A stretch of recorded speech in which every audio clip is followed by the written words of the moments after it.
नमस्कार मित्रों, the nationalist view के इस ताज़ा पॉडकास्ट में आपका स्वागत है। और जैसा कि आप जानते हैं, हम लोग राष्ट्रीय स्वयंसेवक संघ, जो दुनिया की का सबसे बड़ा स्वयंसेवी संगठन है, उसके 100 वर्ष पूरे होने पर उसकी यात्रा को समझने का प्रयास कर रहे हैं। इस प्रयास के अंतर्गत हमने श्री राजेश लोकनाथ जी के साथ एक श्रृंखला शुरू की है। इस श्रृंखला के अंतर्गत हम जो राष्ट्रीय स्वयंसेवक संघ हर साल 1950 के बाद से प्रस्ताव पारित करता रहा है, उन प्रस्तावों के माध्यम से संघ की 100 वर्ष की यात्रा को हम समझने का प्रयास कर रहे हैं, संघ की विचारधारा को समझने का प्रयास कर रहे हैं। और संघ कितना कैसा संघ का विजन रहा है, और वो कितना प्रासंगिक रहा है, और कितनी उसकी फोरसाइट रही है, इसके बारे में भी हम चर्चा करते हैं।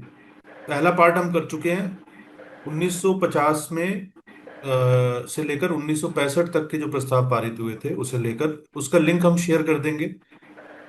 फिर भी एक बार दर्शकों की जानकारी के लिए बता देता हूँ कि राष्ट्रीय स्वयंसेवक संघ की दो सर्वोच्च निर्णय लेने वाली संस्थाएं, अखिल भारतीय प्रतिनिधि सभा और अखिल भारतीय कार्यकारी मंडल, ये साल में एक बार मिलते हैं। प्रतिनिधि सभा की बैठक अमूमन मार्च के आसपास होती है, और कार्यकारी मंडल अक्टूबर या नवंबर में बैठता है। और इनमें 3 दिन की लगभग बैठक होती है, और उसमें लगभग 1,000 से ज्यादा, लगभग 1,500 से ज्यादा संघ के प्रतिनिधि रहते हैं, शाखाओं के और संघ से जो इंस्पायर्ड संगठन है उनके, और वहां पर चर्चा होती है और वहां प्रस्ताव पारित किए जाते हैं। 1948 में संघ का संविधान बना था, और उसके बाद से प्रतिनिधि सभा का गठन हुआ, कार्यकारी मंडल का गठन हुआ, और उसकी विधिवत बैठकें होने लगी। और इस प्रकार से संघ की यात्रा जो है वो 1950 के बाद से प्रतिनिधि सभा और कार्यकारी मंडल के प्रस्तावों के माध्यम से हम देखने का प्रयास कर रहे हैं। आज हम चर्चा करेंगे 1965 तक की। हमने चर्चा कर ली थी 1966 से लेकर और 1975 तक के जो प्रस्ताव संघ के प्रतिनिधि सभा की बैठक और कार्यकारी मंडल में पारित हुए, और उसके माध्यम से संघ की यात्रा को समझने का प्रयास करेंगे। राजेश जी लेक्स लोकम नामक प्रेस्टिजियस लॉ फर्म के संस्थापक हैं, पब्लिक इंटेलेक्चुअल हैं, और ह्यूमन राइट्स डिफेंस इंटरनेशनल के माध्यम से लगभग 2 दशक से मानवाधिकारों के क्षेत्र में भी काम कर रहे हैं। संघ के साथ जो लंबे समय से जुड़े भी रहे हैं, तो संघ को समझते भी हैं, और अधिवक्ता तो हैं ही, तो इसलिए हमें लगा कि राजेश जी के साथ इस विषय में चर्चा करनी चाहिए। तो राजेश जी, बात शुरू करते हैं 1966 से। और मैं सबसे पहले तो आपसे जानना चाहूंगा कि 1966 के बाद से लगभग 65 के बाद से 65-66 के बाद से 2-3 वर्ष देश में काफी बड़ी तादाद में सांप्रदायिक दंगे हुए, हिंदू मुस्लिम दंगे थे। और तो उसको लेकर जो है वो समाज में तो चिंता थी ही। संघ का क्या रुख था ये हिंदू मुस्लिम दंगों को लेकर? कितने प्रस्ताव पारित हुए? क्या एक ही प्रस्ताव पारित हुआ? नहीं हुआ? एक से ज्यादा प्रस्ताव पारित हुए? एसेंस क्या था इन प्रस्तावों? मैं उस राइट्स के आने से पहले मैं अखिल भारतीय प्रतिनिधि सभा का 1966 का प्रस्ताव एक जो है उसकी चर्चा करना चाहूंगा, क्योंकि पिछली बार हमने समाप्त किया था ताशकंद समझौते के ऊपर। जब हमने उसकी वो करते, अब ताशकंद समझौता हो गया।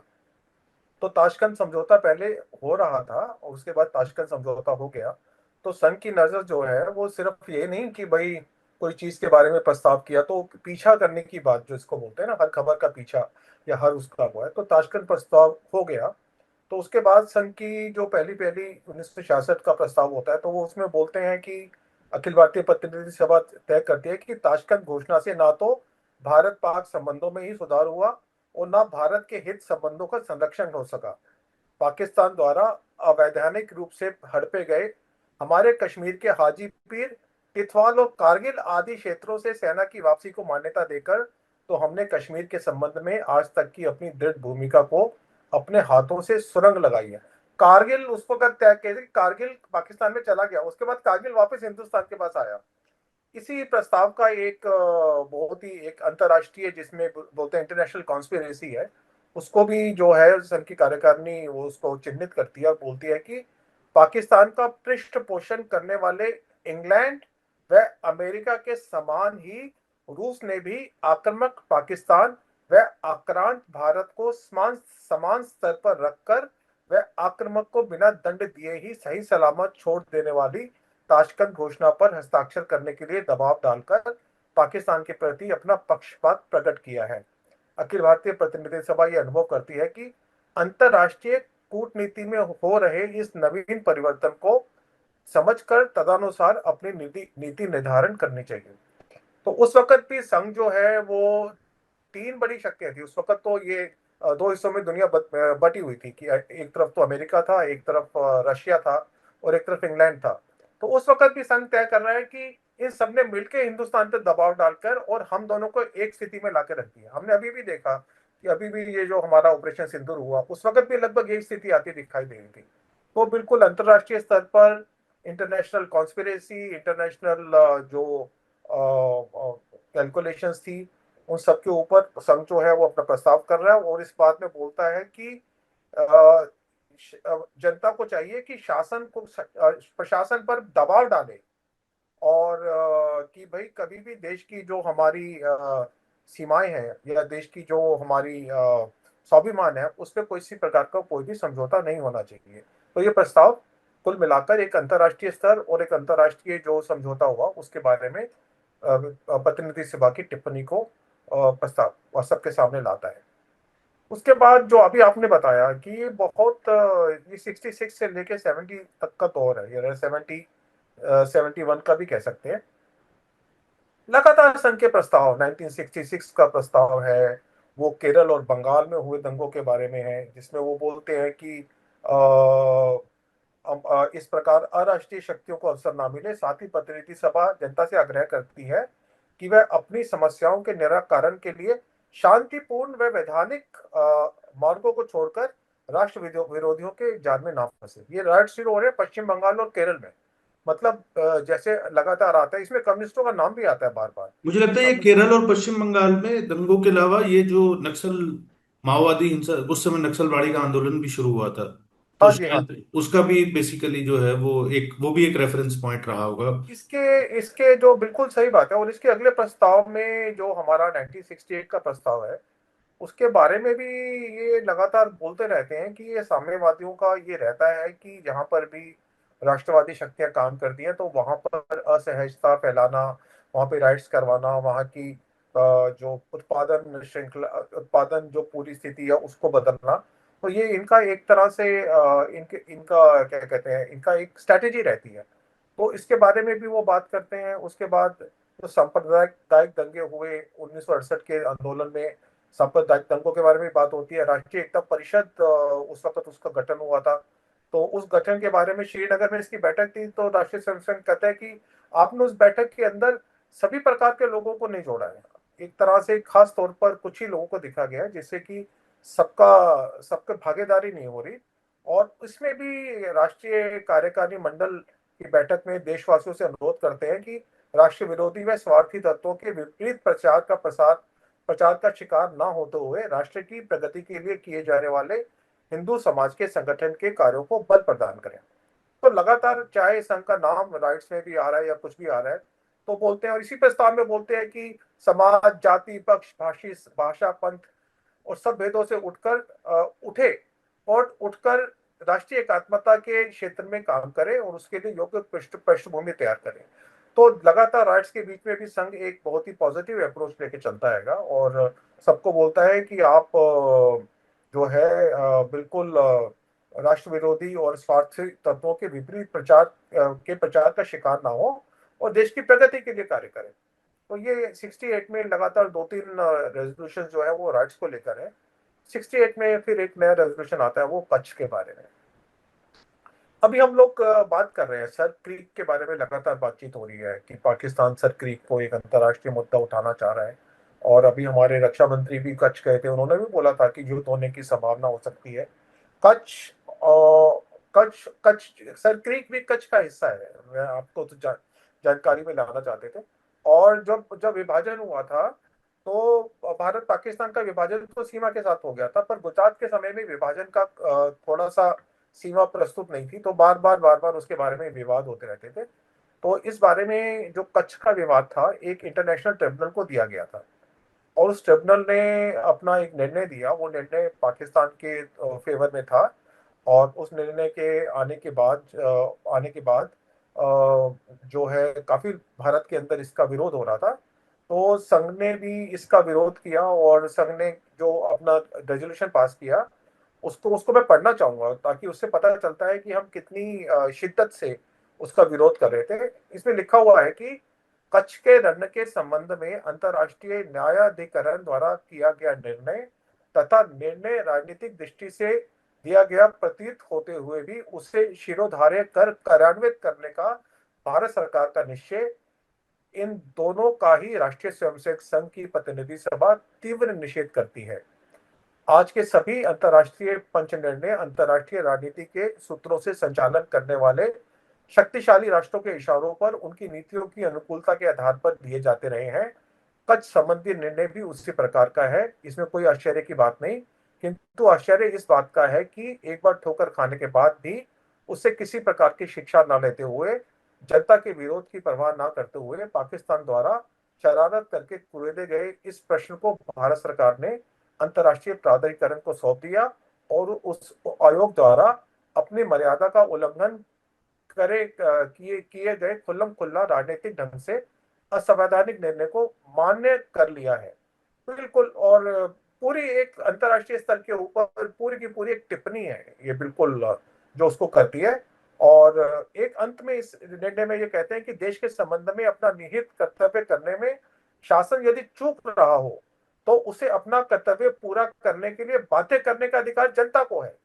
प्रतिनिधि सभा भारतीय जनता से आह्वान करती है कि वह जागरूकता के साथ अपने अधिकार जताए और सरकार को इस राष्ट्रघातक निर्णय को अमल में लाने से परावृत करे। तो इंटरनेशनल ट्रिब्यूनल का एक फैसला जो भारत सरकार ने मान भी लिया, उसके ऊपर भी जो हम पीछे वो नैरेटिव बिल्डिंग की बात करते थे, उसके बावजूद संघ जो है भारतीय जनता का आह्वान करता है कि निर्णय आ गया, सरकार ने मान लिया, तो भी आप इस निर्णय का विरोध करें और अपना अधिकार जताएं। तो ये कच्छ का मैं निर्णय इसमें राजेश जी एक मैटर थोड़ा सा दर्शकों की जानकारी के लिए बता देता हूँ कि जिस सर क्रीक की बात हो रही है, रण ऑफ कच्छ, कच्छ का जो रण है, यानी कुल मिलाकर गुजरात में, जो पाकिस्तान के अंदर सिंध प्रांत है और जो गुजरात के अंदर कच्छ का क्षेत्र है, जो डेजर्ट है उसकी, वो दोनों बॉर्डर पे, इधर से पाकिस्तान की तरफ से सिंध है और भारत की तरफ से जो है वो ये कच्छ का जो क्षेत्र है, उसके बीच में उस बॉर्डर को जो ये सर क्रीक है, सर क्रीक वास्तव में इसका ओरिजिनल ये एक छोटी सी नदी है जो लगभग 96 किलोमीटर लंबी आप कह सकते हैं कि है। इसे लेकर बेसिकली डिस्प्यूट है कि ये बॉर्डर लाइन जो है वो किस तरफ आती है। तो ये सर क्रीक का पहले नाम जो है वो असल में बाणगंगा हुआ करता था। अच्छा। हाँ, और बाणगंगा इसका नाम हुआ करता था, तो इसे लेकर डिस्प्यूट है। और ये डिस्प्यूट असल में भारत और पाकिस्तान के बनने से बहुत पहले ही शुरू हो गया था। 1908 के आसपास सिंध के जो रूलर थे उस समय, मतलब जो सिंध की का प्रशासन था, और जो इधर से गुजरात में जो गुजरात के जो कच्छ का जो प्रशासन था, जो रियासत थी, तो उनका आपस में डिस्प्यूट शुरू हो गया था। लेकिन ये बाद में, और खासकर 1965 के युद्ध के बाद जो है ये काफी इस पे हुआ, और अभी तक ये डिस्प्यूट रिजॉल्व नहीं हो पाया है। तो और इसीलिए वहां पे एक वो एक ऐसा क्षेत्र है जहाँ पे कि बड़ी जिसे आप कहते हैं कि हाई लेवल की मिलिट्री एक्टिविटी हमेशा रहती है। तो ये अ, कुल मिलाकर जो है, मुझे लगा कि मैं दर्शकों को थोड़ा बता दूं कि हाँ, अच्छा किया ये आपने। सर क्रीक, जिसे हम कहते हैं वास्तव में बाणगंगा का हाँ। डिस्प्यूट है ये।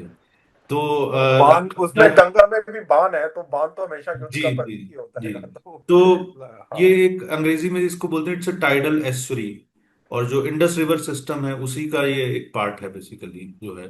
तो और तो राजेश जी आगे बढ़ते हैं। तो ये आपने अच्छा बताया कि अंतर्राष्ट्रीय मुद्दों को लेकर जो है वो इतनी सजगता जो है उस समय थी। हाँ, ये हम बार बार देख रहे हैं कि अब केवल सांस्कृतिक और धार्मिक नहीं है, वो अंतर्राष्ट्रीय मुद्दों पर और अंतर्राष्ट्रीय राजनीति के बारे में, अंतर्राष्ट्रीय ट्रिब्यूनल्स के बारे में, उनके निर्णय के बारे में संघ लगातार जागरूक है और हमेशा अपना एक तो एक संघ का, जिसको आप बोलते हैं कि सामरिक जो दृष्टिकोण है जो है, हाँ।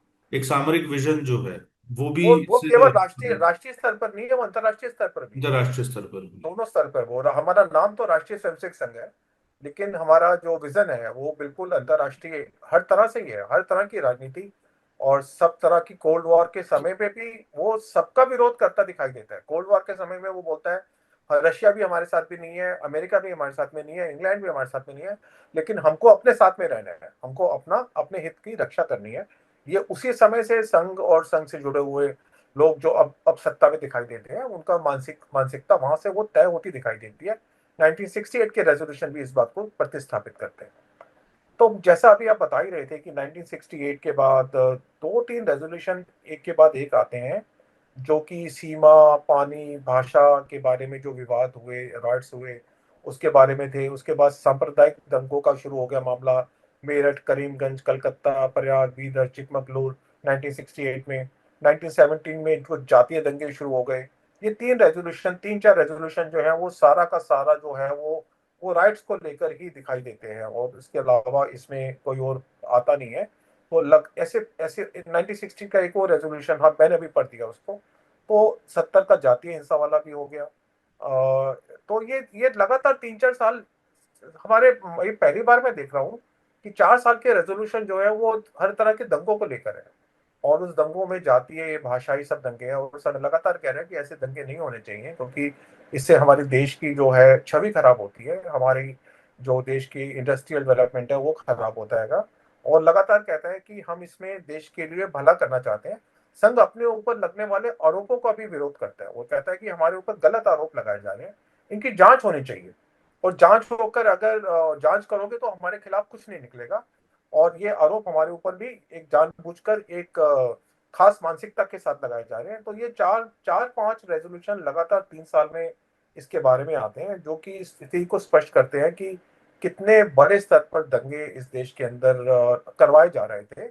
और इसमें यह भी आता है कि कुछ लोगों की मानसिकता है कि संघ, क्योंकि संघ विरोध करता है अराष्ट्रीय शक्तियों का, तो कैसे संघ को कमजोर किया जाए। तो संघ को कमजोर करने की ये एक साजिश थी जिसका संघ ने विरोध किया। और अंततोगत्वा हमने देखा कि संघ को कमजोर करने की हर साजिश खुद अपने आप में मर गई, और संघ एक बहुत ही शानदार, बहुत ही शक्तिशाली संगठन के तौर पर सामने दिखाई देता है।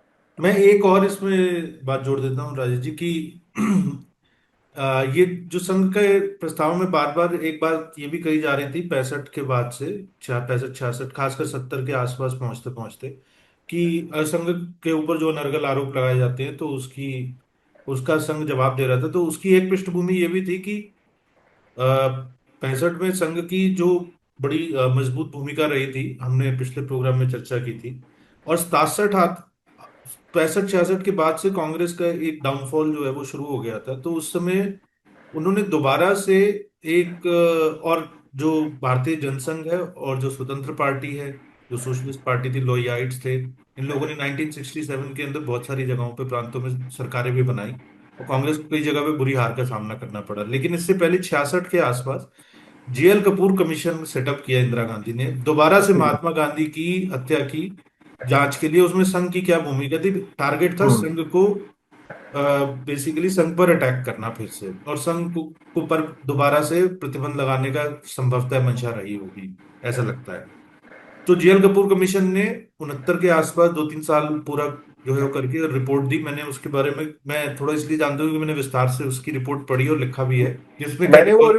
मैंने भी वो रिपोर्ट पढ़ी है, क्योंकि जब जी मैं लिब्रान कमीशन में संघ की तरफ से मुकदमा लड़ रहा था, तो वहां पर भी, और जो डिफेमेशन केस था सीताराम केसरी के खिलाफ, वहां पे भी हमने जेएल कपूर कमीशन की रिपोर्ट पढ़ी। जी तो जी मुझे जी। भी उस रिपोर्ट को तो पढ़ने का बस अवसर मिला। दर्शक बाकी जाके सर्च करें, बट ये जेएल कमीशन की रिपोर्ट ने भी यही बात कही थी कि, और उन्होंने उस समय के जो होम सेक्रेटरी थे 1948 के समय, जिस समय महात्मा गांधी जी की हत्या हुई और संघ पर गलत प्रतिबंध लगाया गया फंसाने के लिए, तो उस समय के जो होम सेक्रेटरी थे, उनका बयान भी जेएल कपूर कमीशन के अंदर है, जिसमें कि वो कैटेगोरिकली ये कहते हैं कि नाथूराम गोडसे जिन्होंने महात्मा गांधी की हत्या की, उनका संघ से कोई संबंध नहीं था, और संघ की इस पूरे प्रकरण के अंदर कोई भूमिका नहीं थी।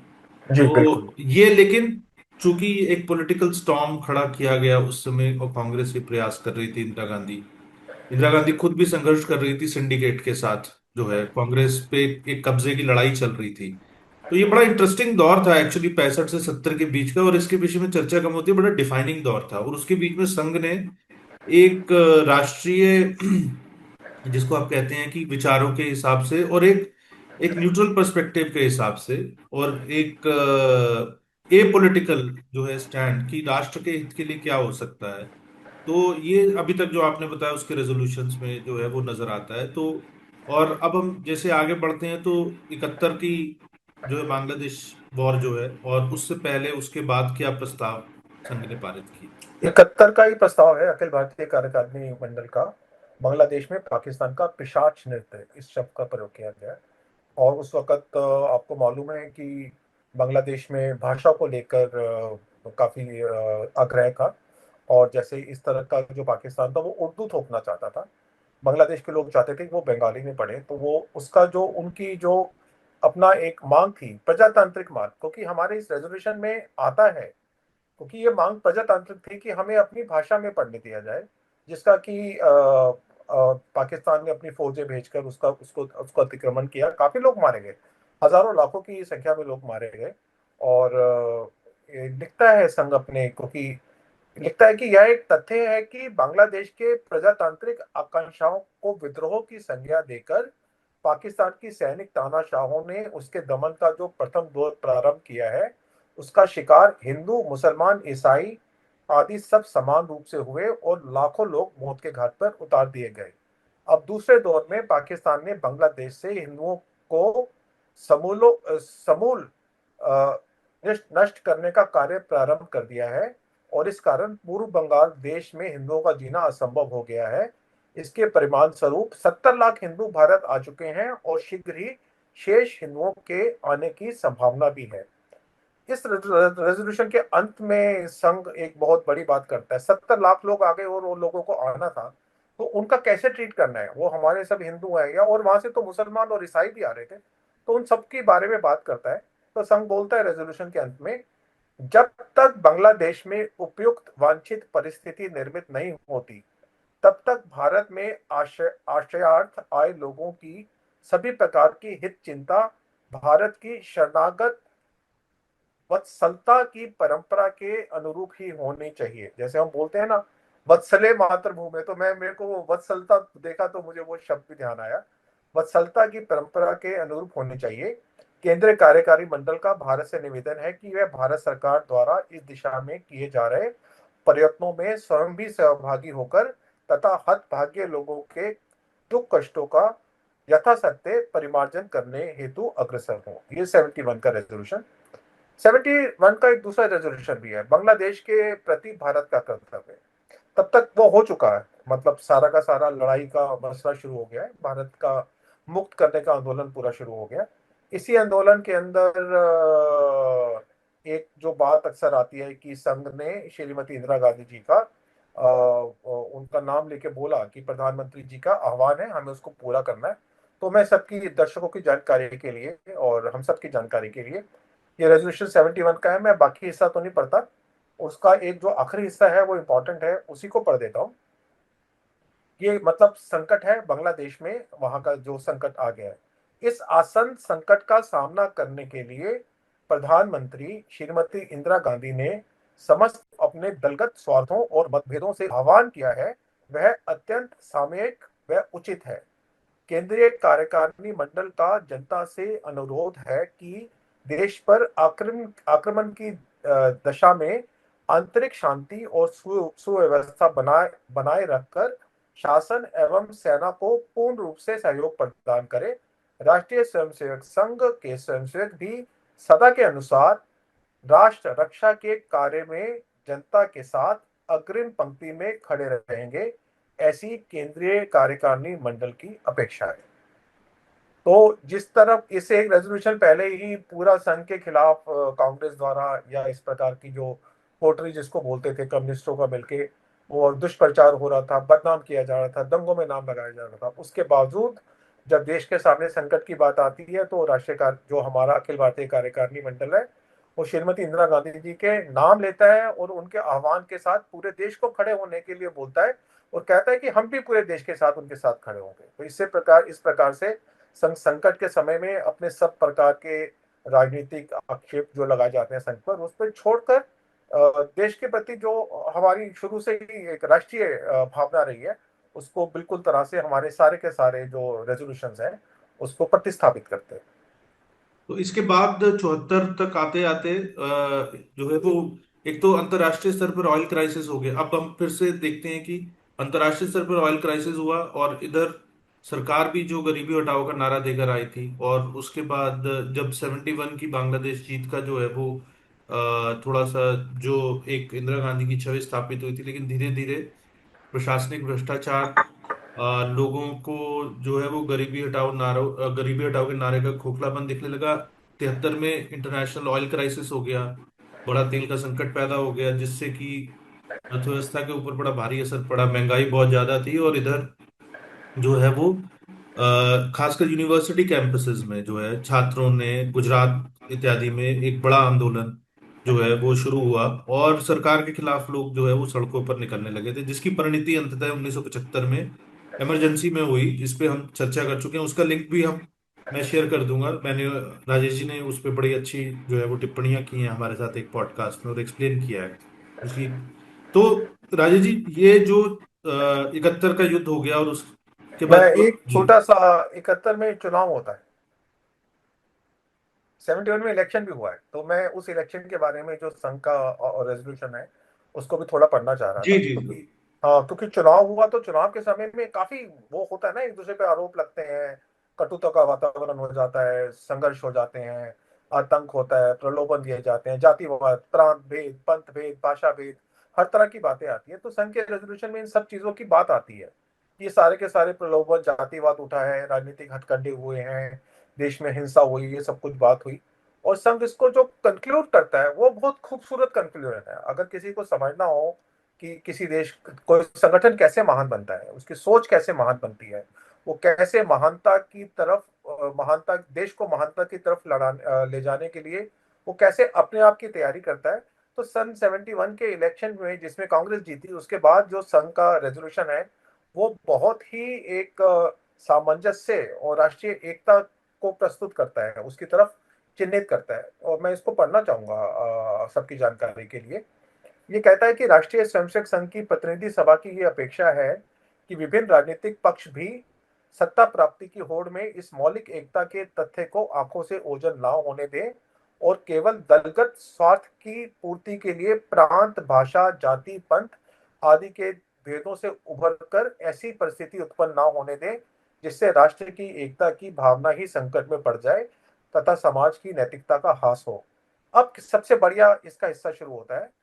अब जब चुनाव परिणाम घोषित हो चुके हैं और देश में राजनीतिक अस्थिरता का वातावरण समाप्त हो चुका है, राष्ट्रीय स्वयंसेवक संघ की प्रतिनिधि सभा का अनुरोध है कि जनता के निर्णय को स्वीकार कर निर्वाचन जन्य कटुता को भुला दें और कंधे से कंधा मिलाकर सब लोग देश की समस्याओं को सुलझाने के लिए परिश्रम पूर्व व लगन से जुट जाए। 71 का रेजोल्यूशन इलेक्शन के बाद का आह्वान करता है कि सब एक साथ जुड़ जाए उसको।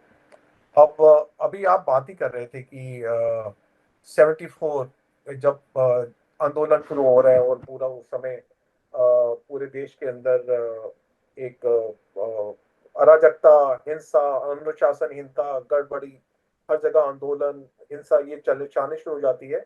विश्वमन भी हो रहा है और काफी आरोप भी संघ पे भी लगाए जा रहे हैं कि संघ के लोग उसमें जुड़े हुए हैं और संघ जिसका लगातार विरोध करता रहता है। काफी लंबा रेजोल्यूशन है 74 का। और मैं उसकी शुरुआत का एक पैरा पढ़ता हूँ, उसके अंत का एक पैरा पढ़ूंगा, जिससे हमें पूरे रेजोल्यूशन की भावना समझ में आ जाएगी। ये रेजोल्यूशन कहता है कि राष्ट्रीय स्वयंसेवक संघ की अखिल भारतीय प्रतिनिधि सभा कुछ राजनीतिक दलों, राजनीतिक नेताओं तथा केंद्र व राज्य सरकार के कुछ मंत्रियों के हाल के उन वक्तव्यों का तीव्र निषेध करता है जिसमें गुजरात तथा बिहार प्रांतों में असंतोष के कारण जो हिंसात्मक कार्यवाही घटनाएं हुई उसके लिए राष्ट्रीय स्वयं संघ को उत्तरदायी बताया गया है। इसका आखिरी पैरा बहुत बढ़िया है। ये हम सब संशयकों को और हम सब जो संघ से जुड़े लोग हैं उनको याद रखना चाहिए। ये संघ की अगर कहा जाए तो आत्मा और संघ की कार्य कार्य जो कार्य पद्धति है उसकी आत्मा है। प्रतिनिधि सभा आश्वस्त है कि संघ के संशयक किसी भी प्रकार से इन बेसिर पैर के आरोपों या प्रतिबंध की धमकियों से विचलित नहीं होंगे तथा विरोधियों के अनुत्तर दायित्वपूर्ण व असंगत वक्तव्यों या कार्यों से अपना संतुलन ना खोते हुए अपने व्यवहार व जनसंपर्क के द्वारा समाज में संघ के प्रति विश्वास को वृद्धिगत करेंगे। अब सबसे बढ़िया चीज शुरू होती है। रेजोल्यूशन कहता है अपना कार्य सरकार की अनुकंपा पर निर्भर नहीं है। मैं दोबारा पढ़ता हूं। संघ का कार्य सरकार की अनुकंपा पर निर्भर नहीं है, अतः उसकी अवकृपा की भी चिंता करने का कारण नहीं। समाज अपना है और हम समाज के हैं। मैं फिर पढ़ता हूं। समाज अपना है और हम समाज के हैं, इसी भावना से हम निरंतर कार्यरत रहें, इसी से अपना कार्य बढ़ेगा और प्रभावी होगा। मतलब जब संघ के ऊपर लगातार बैन लगने की स्थिति आ रही है, ये 74 में है, हम 75 में संघ पे बैन लग जाता है, तो भी संघ बोलता है हम किसी सरकार की अनुकंपा पे निर्भर नहीं है, ना उसकी अवकृपा की चिंता करते हैं। समाज अपना है और हम समाज के हैं, इसी भावना से हम निरंतर कार्यरत रहें, इसी से अपना कार्य बढ़ेगा और प्रभावी होगा। तो हमने इसके आज बाद चर्चा। 75 में एक वो रेजोल्यूशन भी आएगा अभी हमारा। अच्छा, एक 1975 का रेजोल्यूशन भी है 75 हमने का एक बाकी रेजोल्यूशन तो बनाएंगे। क्या 75 का क्या?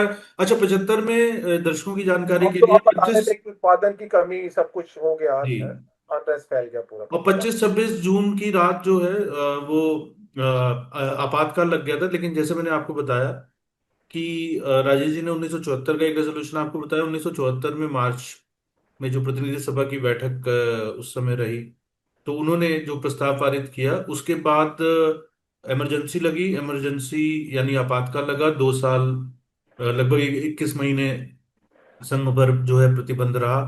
प्रतिबंध जब रहा तो उस दौरान प्रतिनिधि सभा और कार्यकारी मंडल की बैठकें नहीं हो पाई, तो इसलिए प्रस्ताव भी पारित नहीं हो पाए। फिर 78 से के बाद से हम अगले कार्यक्रम में अगली जो हम श्रृंखला लेंगे वो 78 ऑनवर्ड्स जो है वो प्रस्तावों की लेंगे। लेकिन अभी जो लास्ट जो इस। 75 का प्रस्ताव है ये। जी जी। हाँ, मैं प्रस्ताव के पहला पैरा पढ़ता हूँ और आखिरी पढ़ता हूँ, उससे हमें थोड़ा आइडिया हो जाएगा, सारा पढ़ने की जरूरत नहीं पड़ेगी।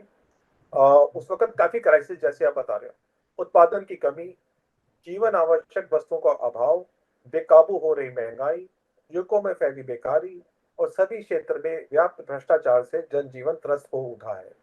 फलस्वरूप पग पग पर प्रकट होने वाला असंतोष दिन प्रतिदिन उग्रतर होता जा रहा है। अराजकता निरंतर बढ़ रही है। असुरक्षा असुरक्षा चारों ओर व्याप्त है।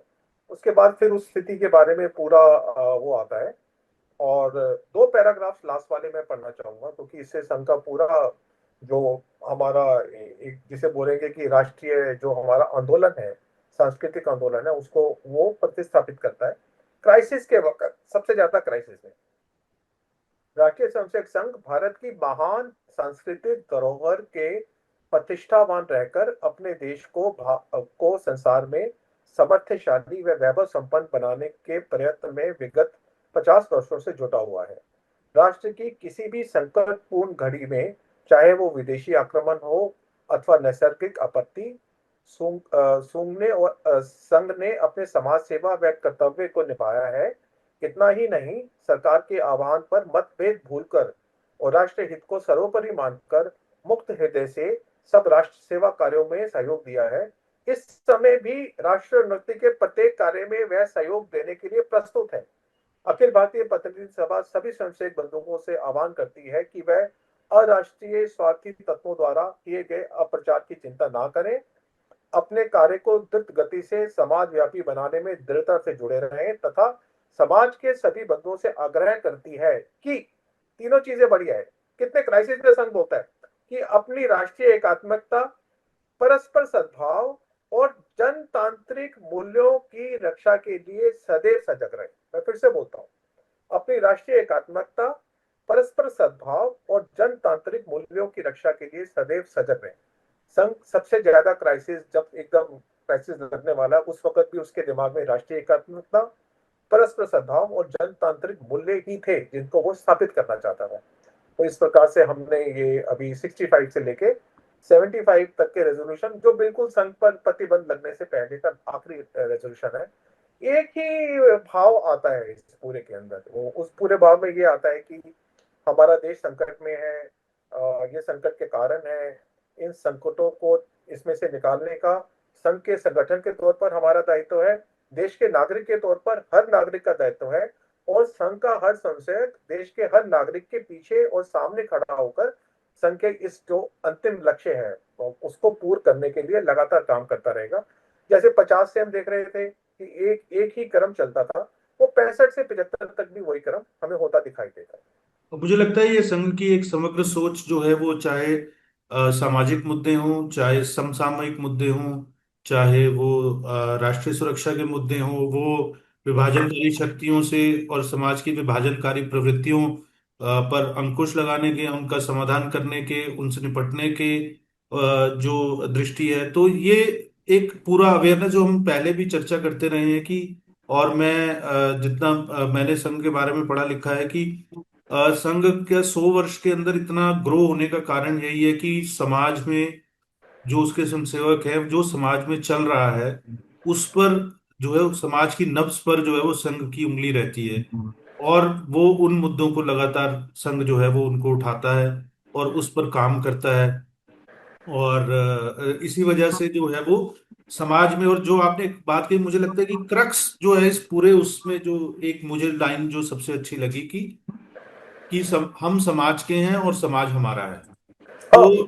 यही यही मुझे लगता है कि एक क्रक्स है बेसिकली जो है संघ को समझने का। और ये तो जो रिफ्लेक्ट रेजोल्यूशंस जो प्रस्ताव हैं, उसमें भी सब में इसी भाव का जो है वो रिफ्लेक्शन है। आमतौर पे कई विचारधाराओं में होता है, जैसे साम्यवाद हो गया, समाजवाद हो गया, जिसमें वो अपने आप को सामान्य जन से अलग करके खड़ा कर देते हैं और कहते हैं कि हम तुम्हें रास्ता दिखाने वाले, हम तुम्हारे ये मसीहा, हम तुम्हारे ये हो गए। पर संघ जो है वो अपने आप को समाज से अलग नहीं कर रहा है। वो हम समाज के हैं, समाज हमारा है, तो वो ये समाज और संगठन के बीच में कोई अंतर ही नहीं आने देता है। वो बिल्कुल वो अंतर अंतर आने की संभावना को भी समाप्त कर देता है। तो पता ही नहीं चलता कि कब समाज खत्म होता है और संगठन शुरू होता है, और कब संगठन शुरू होता है और समाज खत्म होता है। एक समाजोन्मुख संगठन और संगठनोन्मुख समाज, एक ऐसी एक यूनिक संघ ने एक परिपाटी शुरू की है, जिसके कारण से हम जी। आज 100 बरस पूरे कर रहे हैं और दुनिया में नाम कमा रहे हैं। तो 2 अक्टूबर को इस साल संघ ने 100 वर्ष पूरे किए, और उसकी यात्रा को हम प्रस्तावों के माध्यम से समझ रहे हैं। और जैसे राजेश जी ने कहा कि संघ में का जो क्रक्स, जो हमने एक वाक्य कहा कि हम समाज के हैं और समाज हमारा, और उसके अलावा संघ अपने आप को मूलतः ये मानता है कि मतलब ये हमारा मेरा अपना व्यक्तिगत रूप से असेसमेंट है कि संघ का ये मानना है, और संघ के जो कई अधिकारी हैं और सरसंघ चालक, मौजूदा सरसंघ चालक, और इससे पहले भी उन्होंने भी ये बात ऑन रिकॉर्ड कई बार कही है कि संघ समाज के अंदर कोई संगठन नहीं है, संघ समाज का संगठन कर रहा है। Sangh is not an organisation within the society, बिल्कुल की संघ बात। Is organising the society. और संघ का अंतिम लक्ष्य भी यही है कि जब समाज का संगठन हो जाए तो संघ का समाज में विलय हो जाए, और एक जब संघ इतिहास का लिखा जाए तो कोई संघ का नाम भी ना ले। एक संघ का गीत भी मेरे को याद आ गया, आपने बोला तो, कि पथ का अंतिम लक्ष्य नहीं है सिंहासन चलते चढ़ते जाना, सब समाज को लिए साथ में आगे है बढ़ते जाना। तो एक बहुत पुराना गीत है, शायद आपने भी कभी सुना जी हो। जी जी जी। तो इसी के साथ हम ये अंक समाप्त करेंगे। ये पार्ट 2 था, दूसरा हिस्सा था हमारी चर्चा का। अगला हिस्सा होगा 78 ऑनवर्ड्स, जो संघ ने प्रस्ताव पास किए। तो देखेंगे जैसे जैसे देश, समाज और अंतर्राष्ट्रीय स्तर पर परिस्थितियां बदल रही थी, तो संघ का जो वर्ल्ड व्यू है, संघ का जो दृष्टिकोण है और संघ की जो सोच है, वो भी कैसे इवॉल्व हो रही थी। और राजेश जी, आपको बहुत बहुत धन्यवाद, आपने थैंक यू अपने अरुण जी, कार्यक्रम को धन्यवाद सही। आपका कि आप इतना महत्वपूर्ण संघ के रेजोल्यूशन पर एक जो आप इतना बड़ा कार्य कर रहे हैं। नहीं नहीं, आपने काम तो आप कर रहे हैं, मैं तो सिर्फ आपने मॉडरेशन मुझे कर रहा हूँ। सहभागी बनाया। जो पढ़ाई लिखाई तो आपकी है, सारी मुझे बहुत मेहनत तो अच्छा आपकी लगा है है, सारी। मुझे लगता है कि हाँ मैं बहुत वर्षों बाद संघ के लिए कुछ अपना थोड़ा सा योगदान कर पा रहा हाँ, हूँ मुझे समाज लगता है थोड़ी बौद्धिक चर्चा होनी चाहिए इसके ऊपर, जो है थोड़ा बौद्धिक विमर्श जो है वो रहना चाहिए, और बाकी लोग अपने आप तय करें कि उनको कैसा लगता है संघ, अच्छा लगता है, खराब लगता है। पर एक ये ऐसा संगठन है जिसको कि you can love it, you can hate it, but you can not ignore it any. तो इसलिए इस विषय पर चर्चा करना जरूरी और प्रासंगिक है। और दर्शकों से आग्रह है कि वीडियो अगर आपको अच्छा लगा हो तो इसे शेयर करें, लाइक करें, चैनल को सब्सक्राइब करें। और जल्दी मिलेंगे तीसरे पार्ट के साथ, राजेश जी के साथ जो है तीसरे पार्ट पे चर्चा करेंगे। और हम ये 2025 तक जो है वो सीरीज ले में। जाएंगे। और अभी मैं दर्शकों की जानकारी के लिए बता दूं कि अ, संभवतः इस अक्टूबर 2025 के अंत में कार्यकारी मंडल की बैठक भी होगी। तो जब तक मुझे लगता है कि हम इन एपिसोड्स को कवर करेंगे तो यस। 2025 की कार्यकारी मंडल की बैठक के प्रस्ताव अगले होंगे। दिवाली की छुट्टी आएंगी तो हम काफी सारा आगे बढ़ेंगे जी इसमें। जी बिल्कुल बिल्कुल। और दर्शकों से ये भी आग्रह है कि अगर कोई आपको लगता है हमसे कोई तथ्यात्मक भूल हुई है या कुछ फैक्चुअल ऐसा है, इंटेंशनल नहीं है, तो जरूर उसको पॉइंट आउट करें, हम उसको जरूर ठीक करेंगे अगले कार्यक्रम में। उसके बारे में स्पेसिफिकली बात भी करेंगे। और अगर आपको कोई ऐसा विषय लगता है जो हमसे छूट रहा है या कोई ऐसा पक्ष है जो छूट रहा है और जिस पे आप चाहते हैं कि हम लोग चर्चा करें, तो उसके बारे में भी जो है आप जरूर YouTube के इस वीडियो के कमेंट बॉक्स में अपनी राय लिख सकते हैं, टिप्पणी दे सकते हैं। और दर्शकों को बहुत बहुत धन्यवाद कि आपने इस कार्यक्रम को देखा, अपना समय निकाला। राजेश जी, एक बार फिर से आपका धन्यवाद। थैंक नमस्कार। यू वेरी मच, बहुत बहुत शुक्रिया।